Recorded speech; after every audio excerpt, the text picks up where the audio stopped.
নমস্কার সবাইকে। আজ আমি আরেকটি নতুন রেসিপি নিয়ে এলাম। প্রতিদিনের মতো নিয়ে এলাম লাউ দিয়ে মাছ রান্না।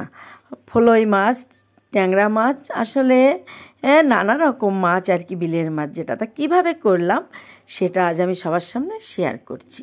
আমি কিন্তু একটু জিরা আর ধনিয়া ভেজে উঠিয়ে রেখে তারপর কিন্তু আমি মাছগুলি ভেজে নিচ্ছি খুব ভালোভাবে।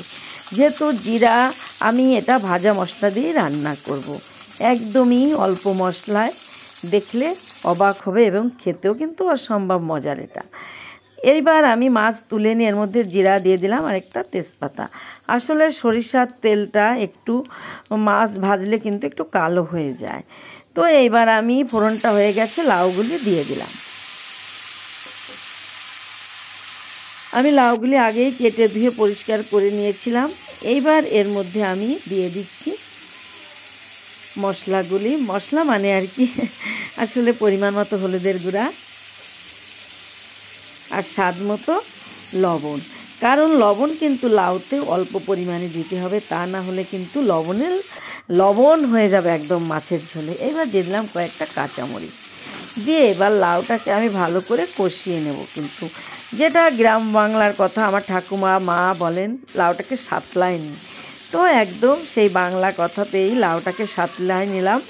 সাতলায়ে এখন আমি এর মধ্যে আমি আগেই জলটা গরম করে রেখেছিলাম, সেই জল দিয়ে দিচ্ছি। লাউতে কিন্তু সবসময় গরম জল ব্যবহার করার চেষ্টা করবে, তা না হলে পরে কিন্তু লাউটা ভালো সিদ্ধ হতে চায় না।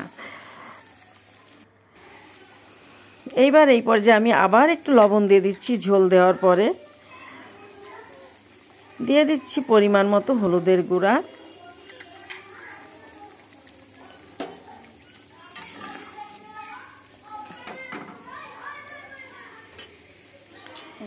এইবার আমি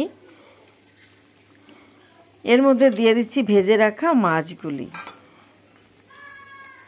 বলক আসলেই কিন্তু মাছটা, আর যেহেতু গরম জল দিয়েছি সেহেতু কিন্তু এমনি জলটা গরম আছে।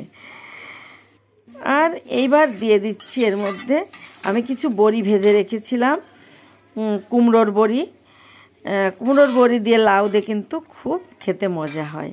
সেই কুমড়োর বড়িটা দিয়ে দিলাম ভেজে রাখা।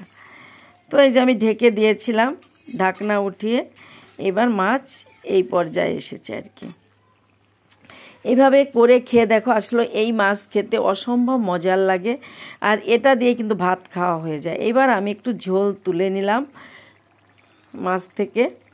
এটা কিন্তু জল দিয়ে এই মশলাটা পেস্ট করলে ভালো লাগবে না, এটা অবশ্যই কিন্তু মাছের থেকে ঝোল নিয়ে কিন্তু পাটার উপর আমি যে বেটে পেস্ট করে নিচ্ছি মশলাটাকে। জিরা আর ধনিয়া, হাফ চামচ জিরা, হাফ চামচ ধনিয়া ভেজে নিয়েছি তেলের উপর দিয়ে কিন্তু আগেই আমি। তো এইবার এই যে মাছটা আমার একদমই পারফেক্টলি হয়ে গেছে। এই পর্যায়ে আমি সেই ভাজা মশলাটার পেস্ট দিয়ে দিলাম। তো যদি ভালো লাগে, নতুন বন্ধু হলে চ্যানেলটি সাবস্ক্রাইব করে চ্যানেলটির পাশে থাকবে, আর পাশে থাকা বেল আইকনটি অন করবে, তাহলে এমন নতুন নতুন ভিডিও পেয়ে যাবে। তো আমার মাছটা হয়ে গেছে, এবার আমি মাছটা ঢেলে নামিয়ে নিচ্ছি। আসলে এই মাছটা খেতে কিন্তু অসম্ভব মজার হয়েছিল। দেখতে যেমন হয়েছে, খেতে কিন্তু হাজার গুণে ভালো হয়েছে। আর ভাজা মশলাটা দেওয়ার পরেই কিন্তু আসলে ওয়াও, ঘিরানে মানে একাকার হয়ে গেছে। তো এভাবে একবার হলো ট্রাই করতে পারো।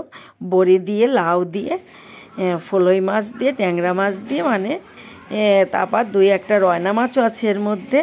সব রকমের মাছ দিয়ে আর কি করলাম। তো সবাই ভালো থাকো, সুস্থ থাকো, সবাইকে ধন্যবাদ। আজ এই পর্যন্ত।